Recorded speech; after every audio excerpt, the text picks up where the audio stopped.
Imagine a man who could see the soul within stone, who looked upon a block of marble and whispered, "Inside it, there is a man waiting to be set free." His name was Michelangelo Buonarroti, a sculptor, painter, and architect who didn't just create art, but changed the way humanity saw beauty itself.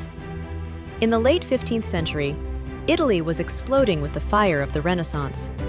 Art was no longer mere decoration, but a language to speak with God.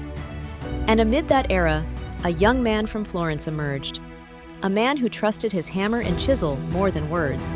From an early age, Michelangelo was different. When others saw form, he saw spirit. When others painted faces, he painted emotion. To him, marble was not a lifeless stone. It was a prison holding beauty, waiting to be freed. Every strike of his chisel was a prayer. Every shard that fell from the marble was a fragment of himself, given up in pursuit of truth within silence. Then came the moment that would change art forever. Pope Julius II asked him to paint the ceiling of the Sistine Chapel, a task he never wanted. Michelangelo was no painter, he was a sculptor. But as always, he did not refuse the impossible. He climbed the scaffolds that reached toward heaven, lying there for months, paint dripping into his eyes, his back torn with pain. And from that suffering, a miracle was born.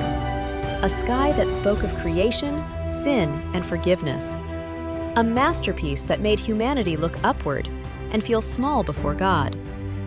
Yet behind his genius, Michelangelo lived in solitude. He wrestled with fear, with doubt, with faith. He never sought praise. He only longed to draw closer to something greater than himself: truth, beauty, and eternity. When he carved David, it wasn't just a statue of a hero. It was the courage of humankind facing the giants of life. And when he painted the hand of God reaching toward man, it wasn't merely art. It was a reminder that the divine and the human are separated by only one touch. Michelangelo sculpted bodies, but he painted souls. Every line, every curve, was a prayer frozen in marble. And even 5 centuries later, his works still make the world fall silent. Because he didn't just carve stone, he carved eternity. Michelangelo once said, "I saw the angel in the marble and carved until I set him free." Maybe that's about us too.